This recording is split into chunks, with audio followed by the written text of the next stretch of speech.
الحمد لله نحمده ونستعينه ونستغفره ونعوذ بالله من شرور أنفسنا ومن سيئات أعمالنا من يهده الله فلا مضل له ومن يضلل فلا هادي له ونشهد أن لا إله إلا الله وحده ونشهد أن سيدنا ومولانا محمدا عبده ورسوله أما بعد فإن خير الحديث كتاب الله وخير الهدي هدي محمد صلى الله عليه وسلم وشر الأمور محدثاتها وكل محدثة بدعة وكل بدعة ضلالة وكل ضلالة في النار. اللهم صل على محمد وعلى آل محمد كما صليت على إبراهيم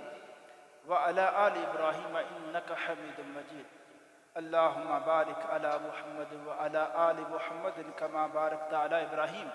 وعلى آل إبراهيم إنك حميد مجيد. أعوذ بالله السميع العليم من الشيطان الرجيم من همزه ونفخه ونفثه. بسم الله الرحمن الرحيم. وما خلقت الجن والإنس إلا ليعبدون. ہر قسم کی تحمید و ستائش کبریائی بڑائی اللہ وحدہ لا شریک کی ذات کے لیے، اور اللہ تعالیٰ کی حمد و ثنا کے بعد بے شمار لا تعداد انگن درود و سلام امام الانبیاء امام الحرمین سید الثقلین جد الحسن والحسین جناب محمد رسول اللہ صلی اللہ علیہ وسلم کی ذات اقدس و ذات طیبہ پر. حضرات، اللہ تعالیٰ کے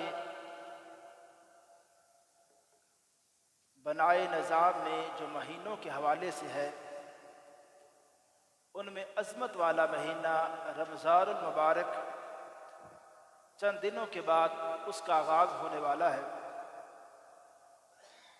صحابہ اکرام اس بات کی دعا فرمایا کرتے تھے کہ اگر ایک رمضان گزر جاتا تو وہ کہا کرتے کہ اللہ اگلا رمضان ہماری قسمت میں فرما دے. رمضان مبارک بلا شک و شبہ نیکیوں کے حوالے سے، خیر و برکات کے حوالے سے ایک موسم بہار ہے، اور اس میں مسلمان باقی مہینوں کی بنسبت اللہ تعالیٰ کے بہت زیادہ قریب ہونے کی عبادات کے ذریعے، صدقات و خیرات کے ذریعے، روزوں کے ذریعے، نفلی عبادت کے ذریعے کوشش کرتے ہیں. میں آج اس خطبہ جمعہ میں انشاءاللہ صحابہ اکرام کے واقعات کی روشنی میں اور اللہ کے رسول علیہ الصلاۃ والسلام کی زندگی کی روشنی میں میں یہ بات واضح کرنے کی کوشش کروں گا کہ ان لوگوں کے ہاں یا ان لوگوں میں عبادت کا شوق کس قدر تھا، یا ان کی عبادت کے حوالے سے سوچ اور فکر کیا تھی، اور دنیا میں انہوں نے رہنے کا، زندگی گزارنے کا جو مقصد سمجھا اور بنایا ہوا تھا وہ کیا تھا. جیسا کہ اللہ تعالیٰ نے قرآن پاک کے اندر یہ بات بڑی وضاحت سے فرمائی، وَمَا خَلَقْتُ الْجِنَّ وَالْإِنسَ إِلَّا لِيَعْبُدُونَ. اللہ فرماتے ہیں میں نے جنوں اور انسانوں کو اگر صرف اور صرف اس مقصد کے لیے پیدا کیا ہے تاکہ یہ میری عبادت کریں. ایک سوچ ہے کہ فکر ہے. میرے بھائی، لوگوں کے ساتھ اچھے معاملات کرنا، اس کا بھی اسلام نے حکم دیا ہے، اور اپنے اخلاق، اپنے آداب، ان کو بھی اچھا بہتر بنانا یہ بھی اسلام کی تعلیمات میں شامل ہے. اور یہ سب کچھ اس آیت کے اندر شامل ہے. ہم جب اس آیت کا معنی کرتے ہیں نا کہ اللہ یہ فرماتے ہیں کہ جنوں انس کو میں نے صرف اس بات کے لیے پیدا کیا ہے کہ وہ میری عبادت کریں،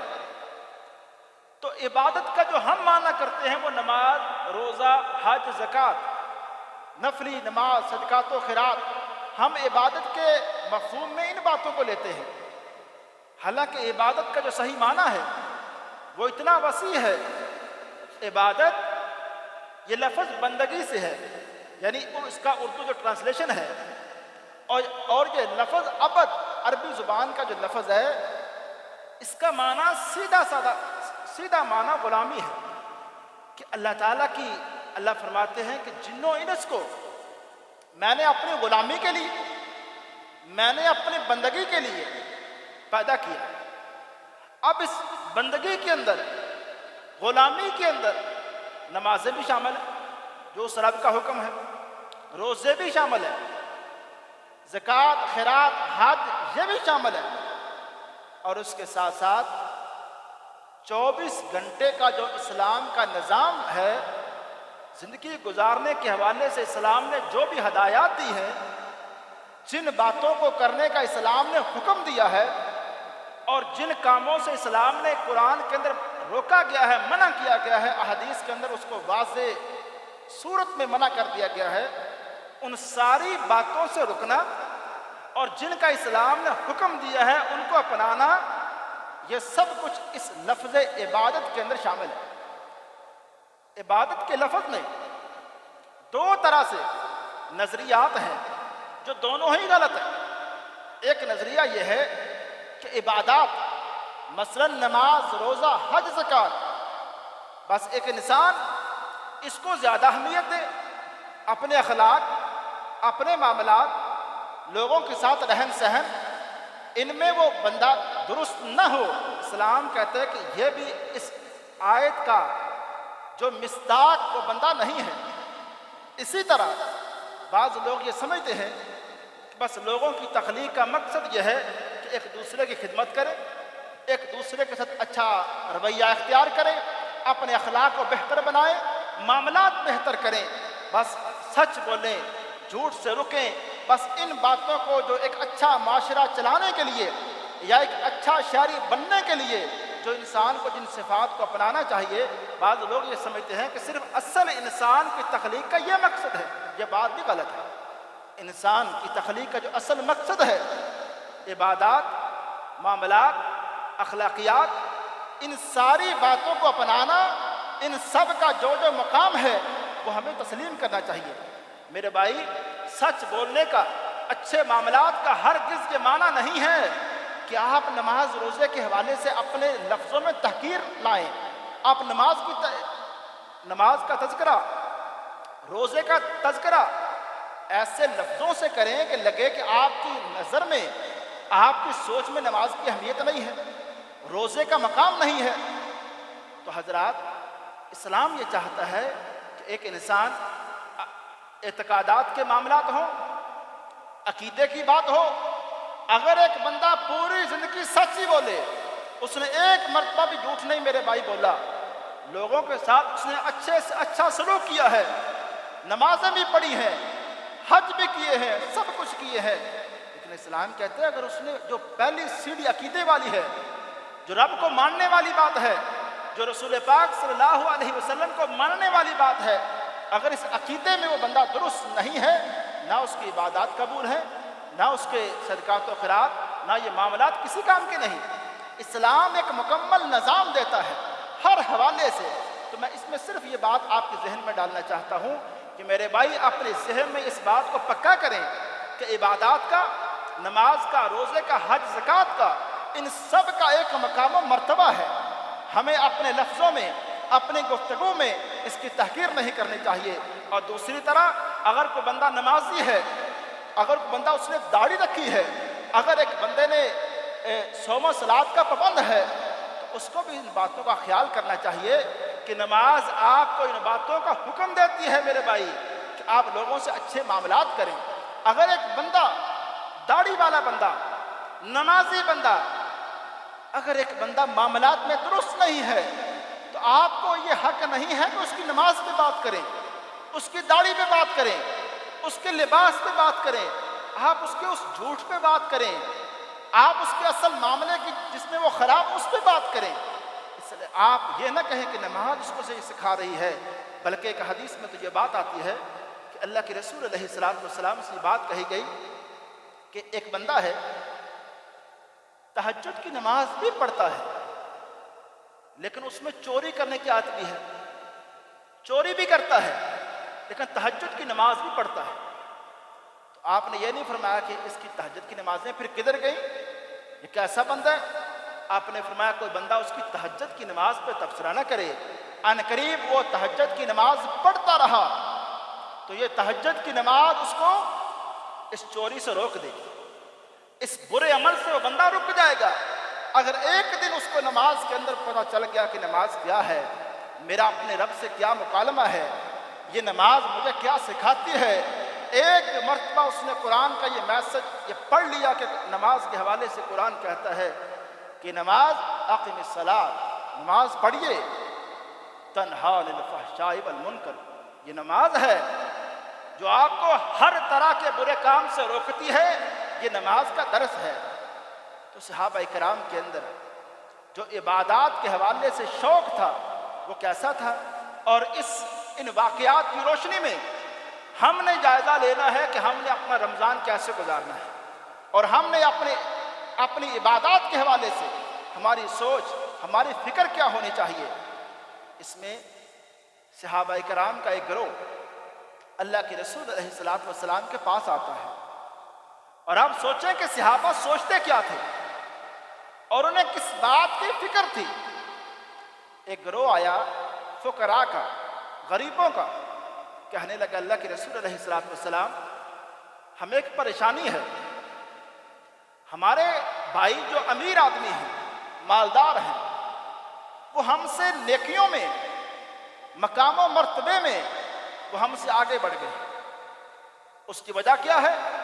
نمازیں ہم بھی پڑھتے ہیں، وَيَصُومُونَ كَمَا نَصُومُ، روزے ہم بھی رکھتے ہیں، روزے وہ بھی رکھتے ہیں۔ اب نمازوں کے اندر بھی ہمارے ساتھ شریک ہیں، روزوں کے اندر بھی ہمارے ساتھ شریک ہیں۔ اللہ کے رسول علیہ الصلوۃ والسلام تسبیحات ہم بھی کرتے ہیں، اللہ کا ذکر وہ بھی کرتے ہیں، لیکن ایک معاملہ جو مال ہے اس کی وجہ سے وہ حج کر لیتے ہیں، عمرہ کر لیتے ہیں، جہاد کر لیتے ہیں اور اللہ کے راستے میں خرچ کر لیتے ہیں۔ اللہ کے رسول یہ نیکی ہم نہیں کر پاتے اس وجہ سے کہ ہم فقیر ہیں، ہمارے پاس مال نہیں، تو ہمیں اس بات کی فکر ہے کہ ہمارے وہ بھائی تو ہم سے بڑھ گئے ہیں نیکیوں میں، ہم سے اس بارے میں بڑھ گئے ہیں کہ ان کے پاس یہ نیکیاں کرنے کی استطاعت ہے، طاقت ہے، اور ہم ان نیکیوں سے محروم ہیں۔ اللہ کے رسول علیہ الصلوۃ والسلام ہم اس مسئلے میں پریشان ہیں کہ ہمیں بھی کوئی حل بتائیے کہ ہم مقام و مرتبے میں،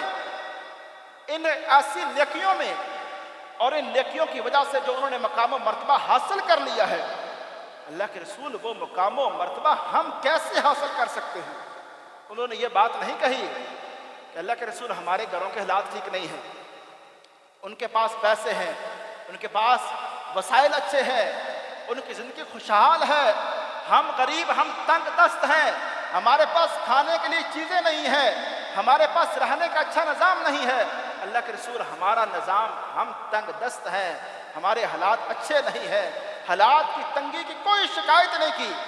لیکن صرف یہ کہا کہ وہ مال کی وجہ سے یہ نیکیاں کر لیتے ہیں، ہم نہیں کر سکتے۔ تو اللہ کے رسول علیہ الصلوۃ والسلام نے فرمایا میں آپ لوگوں کو ایک حل بتاتا ہوں، ایک عمل آپ لوگ شروع کر دیں،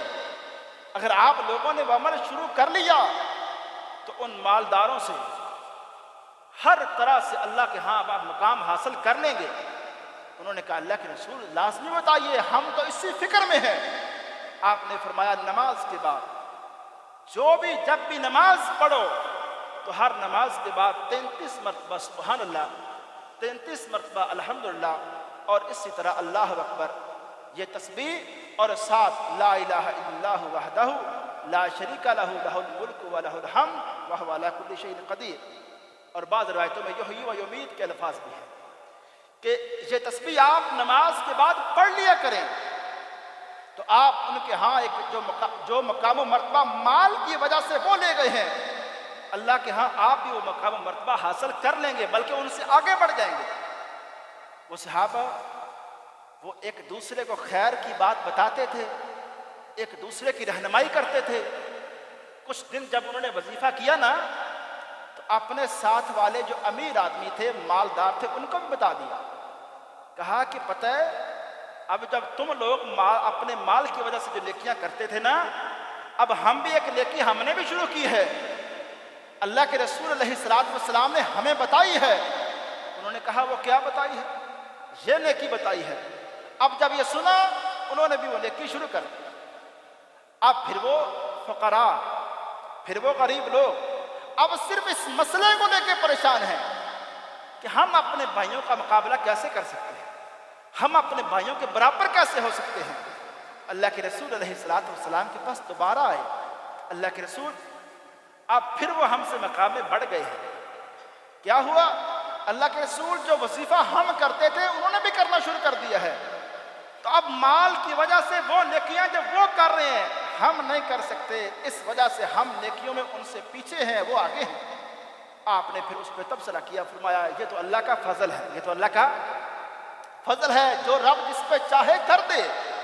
لیکن پھر بھی کہا، سیدنا عمر رضی اللہ تعالیٰ عنہ جیسے صحابی، انہوں نے یہ بات کی تھی، نیکی کا شوق، نیکی کا جذبہ۔ آپ دیکھیں ایک دن ان کے گھر میں مال ہے، ادھر سے اعلان بھی ہوتا ہے، بڑا مشہور واقعہ ہے۔ اعلان ہوتا ہے کہ اللہ کے راستے میں دیجیے، مال خرچ کیجیے، جہاد کا وقت ہے، جنگ کی تیاری ہو رہی ہے۔ سیدنا عمر سوچتے ہیں کہ آج تو میرے گھر میں مال کی کثرت ہے، آج تو میں آدھا مال دوں گا اور سیدنا صدیق سے اپنا مقام نیکی میں آگے بڑھ جاؤں گا۔ لیکن سیدنا عمر اس واقعہ کا خود بیان کرتے ہیں، کہتے ہیں میں نے جب آدھا سامان لے کر آیا، دوسری طرف میرے دوست اپنے پورے گھر کا پورا سامان لے کر آ گئے، اور صرف اس بات، مقصد کیا ہے، سوچ کیا ہے کہ ہم اللہ کو راضی کیسے کر سکتے ہیں۔ اس دنیا میں جب ہمیں رب نے بتا دیا ہے کہ اے لوگو تمہارا صرف مقصد تخلیق کا میری عبادت ہے، میری بندگی ہے، میری غلامی کرنا ہے، جس طرح رب کا نظام اس کو اپنانا اختیار کرنا ہے، اس کے مطابق انہوں نے کہا کہ ہم تو پورے گھر کا سامان دے کے بھی اگر اپنے رب کو راضی کر لیں یہ کوئی خسارے والا سودا نہیں ہے۔ اب ایک اور واقعہ سنیے، اور یہ واقعہ جب میں نے حدیث کی کتابوں میں پڑھا، یہ واقعہ بڑے وقت سے میرے دل کے بہت قریب ہے کہ میں نے اس واقعہ کو کئی دفعہ پڑھا کہ کیا الفاظ ہیں اور صحابہ کرام کیسے سوچتے تھے۔ اللہ کے رسول علیہ السلام کے پاس ایک بندہ آیا، اس نے کہا اللہ کے رسول علیہ السلام میں ایک باغ تیار کر رہا ہوں، اس کی جو باؤنڈری میں بنا رہا ہوں، دیوار بنا رہا ہوں، اس کے لیے مجھے کھجور کا ایک تنا چاہیے، اور فلاں بندے کے پاس کھجور ہے جو مجھے چاہیے، آپ اس بندے سے کہیں کہ وہ کھجور مجھے دے دے، اس تنے کو میں اپنی دیوار میں استعمال کرنا چاہتا ہوں۔ آپ نے اس کو کہا کہ یہ کھجور، اس بندے کو بلا کے کہا کہ یہ کھجور اس بندے کو دے دو، کس کے بدلے میں؟ جنت کے باغوں کے بدلے، اس کو کھجور دے دو۔ لیکن وہ بدقسمتہ بندہ، اس نے کہا میں وہ کھجور نہیں دوں گا۔ اب ادھر سے یہ ساری بات سیدنا ابو دہدا ایک صحابی وہ سن رہے تھے کہ اللہ کے رسول علیہ السلام نے اس کو کیا کہا ہے۔ جب اس نے انکار کیا وہ چلا گیا، ابو دہدا نے کسی کو نہ بتایا، وہ اس بندے کے پاس اکیلے گئے، کہا کس کھجور کے حوالے سے اللہ کے رسول علیہ السلام آپ سے بات کر رہے تھے؟ اس نے کہا فلاں کھجور ہے۔ اس نے کہا کیا وہ کھجور مجھے دے دو گے؟ اور میرا فلاں جگہ مکمل باغ ہے، مجھ سے وہ سارا باغ لے لو اور صرف وہ والی کھجور دے دو جس کے حوالے سے اللہ کے رسول علیہ السلام نے فرمایا اس کے بدلے میں جنت کا باغ۔ اس نے کہا اگر پورا باغ دیتے ہو تو پھر ٹھیک ہے، میں یہ کھجور آپ کو دیتا ہوں۔ جب معاملہ طے ہو گیا، اب سیدنا ابو دہدا اللہ کے رسول علیہ السلام کے پاس وہ خوشخبری لے کر آتے ہیں، کہتے ہیں اللہ کے رسول علیہ السلام انی قد ابتعت النخل بحائطی، اللہ کے رسول میں نے اپنا پورا باغ دیکھے، اس کھجور کو میں نے خرید لیا ہے جو کھجور آپ چاہتے ہیں، آپ فلاں ایک میرے بھائی کو دینا چاہتے ہیں۔ تو اللہ کے رسول علیہ السلام نے جب ابو دہدا کا جذبہ دیکھا، وہ شوق عبادت دیکھا کہ اس بندے نے صرف اللہ کی جنت کے باغوں کو حاصل کرنے کے لیے اپنا پورا باغ دے دیا ہے صرف ایک کھجور کے بدلے میں۔ آپ نے فرمایا مسکراتے ہوئے، فرمایا کم من ازق رداہ لابی دہدا، فرمایا مجھے وہ منظر ابھی دکھایا گیا ہے، وہ کتنے جنت کے وہ خوشے ہیں، جنت کے باغوں کے، جو صرف ابو دہدا کے لیے ہیں۔ اللہ تعالیٰ نے مجھے جنت کا وہ سارا نظارہ، وہ ساری خبر اللہ تعالیٰ نے مجھے دے دی ہے، اور فرمایا کہ اے ابو دہدا، جو تو نے کام کیا ہے اس کے بدلے میں جنت کی کھجوروں کا جو آپ نے سودا کیا ہے، جو معاملہ کیا ہے، وہ تیری پکی ہو گئی ہے۔ اب ابو دہدا اپنے باغ میں جاتے ہیں، وہاں دیکھا کہ ان کی اہلیہ اس باغ میں کام کر رہی ہے۔ اس کو مخاطب کیا، کہا ام دہدا اس باغ سے باہر آ جائیے، یہ باغ میں نے جنت کے بدلے میں بیچ دیا ہے۔ تو جیسے ہی اس عورت نے ان لفظوں کو سنا کہ جنت کے بدلے میں یہ باغ چلا گیا ہے، یہ اب ہمارا نہیں رہا، اس نے آگے سے جو لفظ کہے، وہ اللہ کو راضی کرنے والی وہ عورت، اس کا ایمان کا لیول اور درجہ کیا کہنا ہے اس عورت کا۔ اس نے کہا اگر ایسا کیا ہے تو رابی حل بے، اے ابو دردہ، جو اے ابو دہدا، جو آپ نے تجارت کی ہے، جو آپ نے معاملہ کیا ہے، بڑا نفع مند معاملہ کیا ہے، اس میں کوئی خسارہ نہیں ہے، کوئی گھاٹا نہیں ہے۔ عرض کرنے کا مقصد یہ ہے کہ صحابہ کرام کا شوق عبادت دیکھیے، اور آج کل چند دنوں کے بعد اب ہم نماز تراویح پڑھیں گے، اب ہم نفل پڑھیں گے، اللہ کے سامنے کھڑے ہوں گے۔ اس حوالے سے بھی ایک روایت سنیں اور اپنے آپ کا ہم سارے جائزہ لیں کہ صحابہ کرام کی نماز تراویح کیا تھی، ان کی نماز نفل کیا تھی، اور ہماری نماز کیا ہے۔ صحابہ کرام میں سے چند ایک نے رات کو اللہ کے رسول علیہ السلام کو دیکھا کہ آپ اپنے حجرہ میں نماز پڑھ رہے ہیں، نفل نماز۔ اب یہاں ایک سوال یہ ہے کہ صحابی نے یہ کیسے دیکھ لیا کہ اللہ کے رسول علیہ السلام نماز پڑھ رہے ہیں اپنے حجرے میں؟ اس کی وضاحت بخاری شریف کے اندر یہ کی گئی ہے کہ صحابی نے یہ کہا ہے، جب صحابہ اکرام نے اللہ کے رسول علیہ السلام کو حجرہ میں نماز پڑھتے دیکھا تھا، تو اس وقت وجدار الحجرہ کثیر، کہ اللہ کے رسول علیہ السلام کے حجرے کی دیواریں چھوٹی تھی، اب چھوٹی دیوار سے نظر آ رہا تھا کہ آپ اندر نماز پڑھ رہے ہیں۔ اور یہاں ویسے ایک معلومات کے لیے بات کہتا ہوں، عربی زبان میں دو لفظ، ایک حجرہ کا، دوسرا غرفہ کا۔ غرفہ کہتے ہیں مکمل چھت والے کمرے کو، اور حجرہ اس کمرے کو کہتے ہیں جس کی دیواریں تو ہوں لیکن چھت نہ ہو۔ اللہ کے رسول علیہ السلام کے کچھ حجرے تھے، کچھ غرفے بھی تھے، چھت والے کمرے بھی تھے، چھت کے بغیر بھی تھے۔ اب اللہ کے رسول علیہ السلام کو جب صحابہ کرام نے دیکھا آپ حجرہ میں نماز پڑھ رہے ہیں، انہوں نے باہر مسجد نبوی کے اندر انہوں نے صف بنا لیا کہ اللہ کے رسول علیہ السلام نماز نفل پڑھ رہے ہیں، ہم آپ کی ابتدا میں نفل پڑھیں گے۔ آپ نے نفل پڑھائے، جب آپ نے نماز ختم کی چلے گئے۔ جن لوگوں نے رات کو نفل پڑھے تھے، صبح انہوں نے مدینہ میں اپنے دوستوں کو یہ بتانا شروع کیا کہ رات ایسا ہوا، ہمیں اللہ کے رسول علیہ السلام نے نفل نماز اس طرح پڑھائے ہیں۔ جیسے یہ خبر پھیلی، اگلی رات صحابہ کرام کی تعداد بڑھ گئی اور صفیں کی صفیں اللہ کے رسول علیہ السلام کے پیچھے اس طرح نفل نماز پڑھ رہے۔ تیسری رات جب خبر زیادہ پھیلی، اب تو مسجد نبوی کے اندر رات کو ایک رش پڑ گیا کہ اللہ کے رسول علیہ السلام نفل نماز پڑھا رہے ہیں، تو ہمیں اس موقع کو غنیمت جاننا چاہیے، ہم اس سے محروم نہ ہوں۔ جب اللہ کے رسول علیہ السلام نے وہ منظر دیکھا، تو اگلے دن آپ نے صحابہ کرام کو سختی سے ڈانٹا، آپ نے نماز کو شروع نہیں کیا۔ اور جب صحابہ کرام آپ کے انتظار میں مسجد نبوی مکمل بھر چکی ہے اور وہ انتظار میں ہے کہ اللہ کے رسول علیہ السلام اپنی نفل نماز کب شروع کریں گے تاکہ ہم پیچھے نماز ادا کریں، انہوں نے دیکھا کہ اللہ کے رسول تو آپ آج نماز نہیں پڑھ رہے، تو کچھ نے ادب سے احترام میں آواز تو نہیں دی، لیکن دروازے کو چھوٹی چھوٹی کینکریاں لگائیں تاکہ اللہ کے رسول علیہ السلام کو تھوڑا سی خبر ملے کہ باہر لوگ آپ کا انتظار کر رہے ہیں۔ لیکن جب دیکھا اللہ کے رسول علیہ السلام نے کہ باہر لوگ ایک بڑی تعداد میں میرا انتظار کر رہے ہیں تاکہ میں ان کو نفل نماز پڑھاؤں، آپ نے کھڑے ہو کے صرف ایک بات کہا ہے لوگو،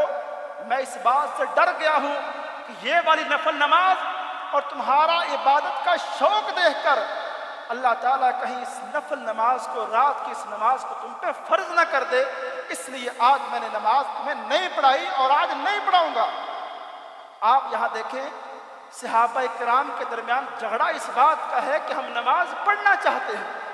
اور وہ بھی رات کی نفل نماز، اور اللہ کے رسول علیہ السلام کی نماز کا معاملہ بھی دیکھ لیں کہ وہ نماز ہوتی کیسی تھی، اس کی وہ کس قدر لمبی نماز۔ ایک صحابی کہتے ہیں، حذیفہ کہتے ہیں ایک رات مجھے موقع ملا، اللہ کے رسول علیہ السلام اکیلے نماز پڑھ رہے ہیں، میں آپ کے ساتھ کھڑا ہو گیا تاکہ میں بھی کچھ نفل نماز پڑھ لوں۔ آپ نے سورۃ البقرہ شروع کی، میں نے کہا سورہ البقرہ کی 100 آیتیں پڑھیں گے رکوع میں چلے جائیں گے۔ آپ نے سورہ البقرہ مکمل پڑھی، میں نے کہا آپ رکوع میں جائیں گے۔ آپ نے سورہ آل عمران شروع کی، اس کو مکمل پڑھا، اس کے بعد اللہ کے رسول علیہ السلام نے سورہ النساء پڑھی۔ میں کہتا ہوں کہ 7 سپاروں کے قریب یہ تلاوت اللہ کے رسول علیہ السلام نے ایک رکعت کے اندر کی۔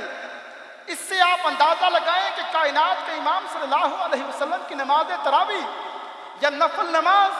وہ کس قدر لمبی نماز، اور پھر بھی صحابہ کرام کا شوق دیکھے کہ مسجد نبوی مکمل ہو چکی ہے، بھر چکی ہے، کہ اللہ کے رسول ہمیں نماز پڑھائیں۔ اور صحابہ کہتے ہیں کہ جب کبھی اللہ کے رسول علیہ السلام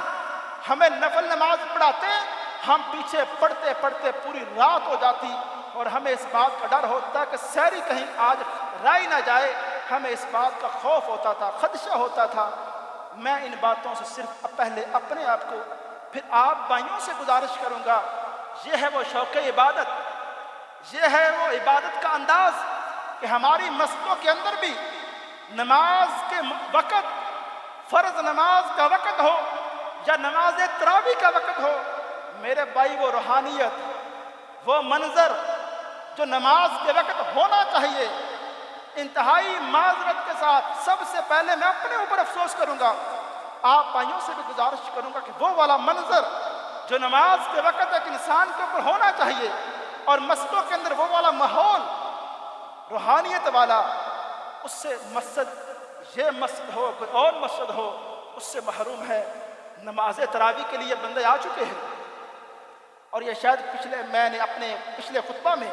یہ بات کہی ہے کہ مسجدوں کے اندر آ کر بھی نفل نماز سے محروم ہو جاتے، نماز میں شریک نہیں ہوتے۔ اور نفل نماز پڑھنے کا انداز کیا ہے میرے بھائی؟ آج عبادات کو بھی مذاق بنایا گیا ہے، جہاں زیادہ ہنسی ہے، جہاں زیادہ ذرا خوش مزاجیاں ہیں، وہاں درس بھی سنا جائے گا، وہاں عبادت بھی ہوگی، اس مسجد میں رش بھی زیادہ ہوگا۔ میں صرف یہ کہنا چاہتا ہوں کہ دین جو ہے، دین،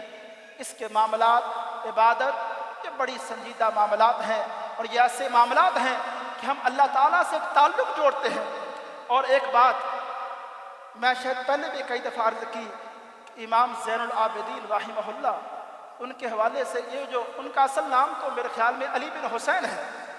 لیکن یہ ان کا ایک لقب ہے زین العابدین۔ اب یہ زین العابدین انہیں کیوں کہتے ہیں؟ کہ عبادت گزاروں کی زینت، اچھی عبادت، وہ لمبی عبادت، خوبصورت طریقے سے اللہ کی عبادت وہ اس طرح سے کرتے تھے کہ وہ لوگوں کے ہاں وہ مشہور ہو گئے کہ زین العابدین۔ اب ان کے ہاں کیا انداز تھا؟ وہ یہ کہا کرتے تھے جیسے وضو کرنے لگتے ان کے چہرے کا رنگ بدل جاتا۔ کہتے ہیں اب وہ وقت آنے والا ہے، وضو کے بعد وہ لمحات آنے والے ہیں جب میں اس ذات کے سامنے کھڑے ہونے والا ہوں جو ذات سب سے بڑی ہے، جو خالق مالک ہے، جو میرا رب ہے، جس نے قیامت کے دن مجھے پوچھنا ہے، سوالات کرنے ہیں، اس کے سامنے میں نے کھڑے ہونا ہے۔ اور آج بھی نماز یہ وہ معاملہ ہے، یہ وہ عدالت ہے جس میں ہم نے اللہ کے سامنے کھڑے ہونا ہے۔ نماز میں ہماری سوچ، اللہ کے رسول علیہ السلام، ہم تو نمازوں کے بعد میرے بھائی تبصرہ ان باتوں میں ہوتا ہے، آج تراویح کتنے بجے ختم ہوئی ہے، آج 2 رکعتوں میں ٹائم کتنا لگا ہے، آج یہاں گھنٹے میں ختم ہوتی ہے اور وہاں کی پونے گھنٹے میں ختم ہو جاتی ہے اور یہاں اس سے بھی کم ختم ہو جاتی ہے۔ ہمارے تبصرے موضوع کا، گفتگو کا موضوع یہ باتیں ہوتی ہے۔ میرے بھائی جہاں بھی نماز پڑھے، نماز کی اصل روح کو سمجھے، مسجدوں کے اندر وہ روحانیت، جب درس کی بات ہو، دین کی بات ہو، وہاں ہنسی مذاق نہیں ہونا چاہیے، وہاں سنجیدگی کے ساتھ دین کو سمجھنا سیکھنا چاہیے۔ اس میں صرف ایک آخری بات میں کہنا چاہتا ہوں، بصرہ کے اندر مشہور شہر ہے عراق کا، اس کے اندر ایک بہت بڑے امام ایک دن آئے اور کہا کہ آج کیا مسئلہ ہے، آج بصرہ کے بازاروں میں رش نہیں ہے، آج کوئی بندہ ہی نظر نہیں آتا، آج بصرہ میں کہ عید کا وقت تو نہیں ہے کہ سارے لوگ عید کی نماز پڑھنے چلے گئے ہیں، آج بصرہ کے بازاروں میں کوئی بندہ نہیں ہے۔ اس نے کہا عید کا دن نہیں ہے، بلکہ آج مسجد کے اندر حسن بصری وہ درس قرآن، درس حدیث وہ دے رہے ہیں، آج سارے کا سارا بصرہ ان کا درس قرآن، درس حدیث سن رہا ہے۔ جب میرے بھائی دین کے حوالے سے ہماری سوچ، ہماری فکر یہ ہوگی،